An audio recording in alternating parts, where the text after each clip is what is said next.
In today's Photoshop lesson, I want to show you something that I think everyone who uses RAW files should know how to do, and that is how to use Image Processor. Image Processor is a menu choice in Photoshop and also in Adobe Camera Raw that will convert all the images you've worked on in Adobe Camera Raw to JPEGs, PSDs, or TIFF files. Either one or all of those formats. Image Processor can be run from Photoshop or Adobe Camera Raw, and I'll show you both ways. Let's open up a couple images in Adobe Camera Raw, then I'll do a quick enhancement to each one, and then I'll easily convert all 10 processed images into JPEGs. So here we are in Bridge, and we have two images which have not been processed. The easiest way to find them, I think, is to go down here to where it says Camera Raw, and if I click on No Settings, it'll filter to only those images that have not been worked on or processed. So that'd be these two.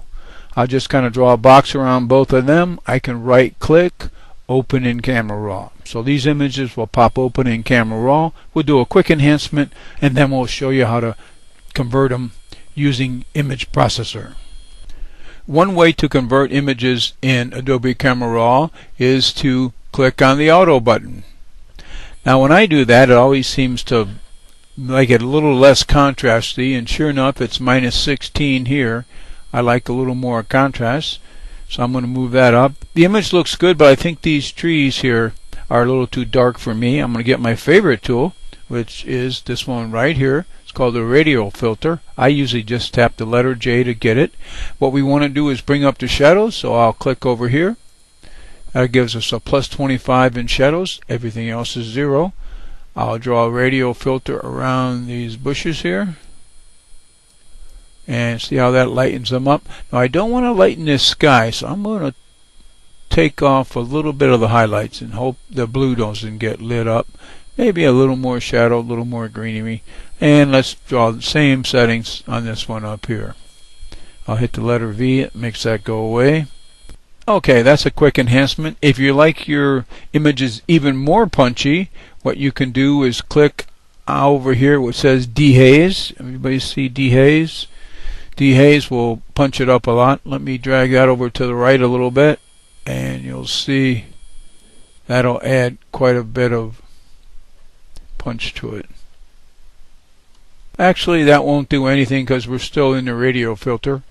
Let me go back to the basic, and now we'll add some dehaze and watch that punch it up. See how the sky gets bluer? If you want to get an idea what it looked like before you started, tap the P as in preview. There's the before, and there's the after. Okay, let's go to the next one. The next one was shot on a field trip to Tampa. If you want to click the Auto button, that's a starting point. Some people like it, some don't. Again, it made it too dull for me. I'm going to raise the contrast back up. And I think the biggest problem with this one is the people are a little dark. So I'm going to get my favorite tool again. I'm going to just tap the letter J to get the radial filter. I think they're too dark. I'm going to increase the exposure. I'll try 50. I'm going to draw a box around them. Well, it's an ellipse, I guess. Okay. I'm going to shrink it down a little bit. I don't need to light up the whole neighborhood, just the folks here a little bit brighter, I think. Maybe I'll even a little more. Okay. Let me check feather. Feather's in the middle. That's fine. Okay. I think that's pretty good. I'm going to hit the letter V again. Let's get rid of the lines. And I think we can actually punch it up even a little more. Let's see if we still have that selected. Yeah, it's still green, so I'm going to go from 70 up to 85, maybe somewhere in that neighborhood. That's too high. Okay, 90 is fine. Okay, now hit V again. The only other thing I might want to do this photo is crop it. I'll tap the letter C. I right click, and I'm just going to go normal, which means I can crop it any way I want. No specific format. I'm just going to leave some of the background in it. I don't need too much over here, I don't think. More of the people. Let's try that. So that looks pretty good. Yeah, sometimes I can add a little clarity. If you want to add any, brighten up any individual faces, you can do that with the J tool also. We'll just hit J. I'm going to hit plus 140. That's way too high. So I'm going to hit the one below contrast, and I'm going to hit up here. That gives us a plus 50. That sounds good. Okay, let's see. Who needs to be a little brighter? Maybe a little brighter here. We're just going to draw a little there. And maybe a little brighter here. Maybe she could be a little brighter. Maybe one more here. Anyway, you get the idea. You can kind of light up individual places with that tool too. What the heck? Let's just do him too. Okay. Anyway, you get the idea. Now I'm just going to click on Done. Okay, that brings it back into Bridge, and we have our two images. It's processing them, and now remember we had it set for no settings. Well, everything has a setting now, so I'm going to click on that, and now all 10 images appear, so the filter works fine. Okay, all we want to do is process these 10 images, and we want to do them all in a batch format. And this is where Image Processor comes into play. Now, I'll do it from Bridge, but let me show you how you could do it from Photoshop too. So I'm going to go to Photoshop, bring it up, and if you go to File, and you go down here to Scripts, you'll see Image Processor. See the box that comes up? Image Processor has 1, 2, 3, 4 choices. Okay, I'm just going to cancel this for now because I'll show you how you can do it in Bridge. Basically the same thing. So let me cancel that. Let me go back to Bridge.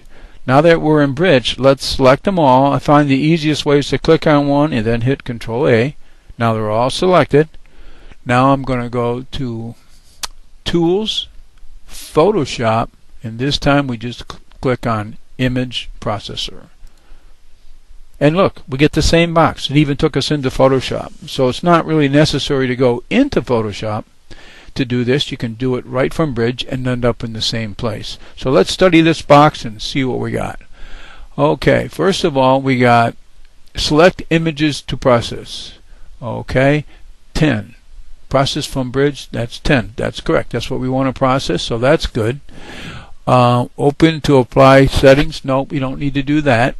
Save in same location. Yes, we want that checked. That's got a little radio button next to it. That's correct. It's going to make a JPEG folder right below our normal folder where all these images are, and they'll be the processed JPEGs. Okay. Number 3, file type. Save as JPEG. Yep. Quality 10. That'll work fine. Convert to sRGB profile. Yes. Let that convert to sRGB because it'll probably be used on the internet, and they do show up much better in the sRGB format. Now, besides the fit, we're going to go, you can click on this and you can type in any size you want in here, but we're going to go with the full size image. So we don't have to reduce the size.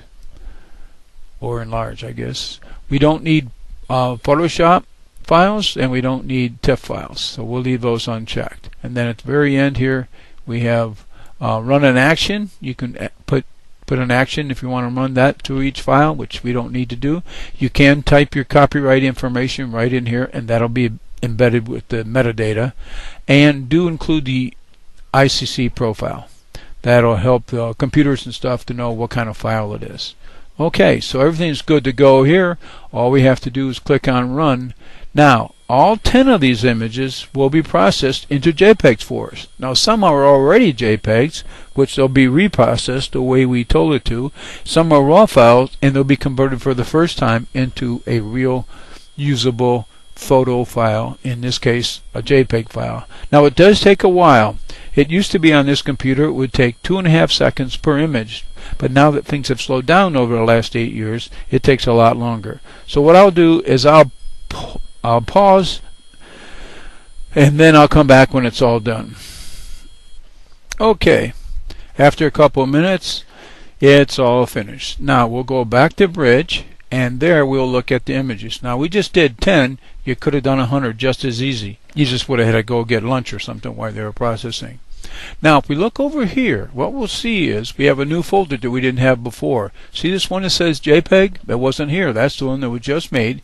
And here's our 10 process images. You can see these are JPEG images. They're all JPEGs. Even the ones that were JPEGs are still JPEGs.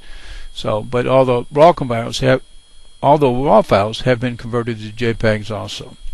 Okay, if you want to look at one, of course, we can use the preview over on the right side. And just in case you've never seen this, sometimes I use this to help me pick out the best photos. I hit Control A, that selects them all, and then I use Control B.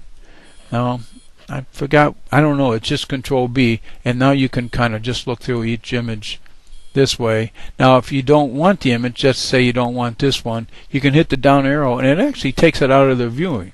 You don't see it anymore. If you don't want this one, you can take it out. This way you can pick the best one. If you want to, you can do it like I am and just drag them through the photos, or you can actually use these arrows. Now when I say take out, it doesn't erase, it just takes it out of the selection. All 10 images are here. Process just the way you want it to. Well, that's it. Use Image Processor to process your RAW files and even JPEG files. And this is especially good if you have lots of photos to do. Like sometimes I'll have 1,000 to process from a wedding. I hope you learned something today. Thanks for watching.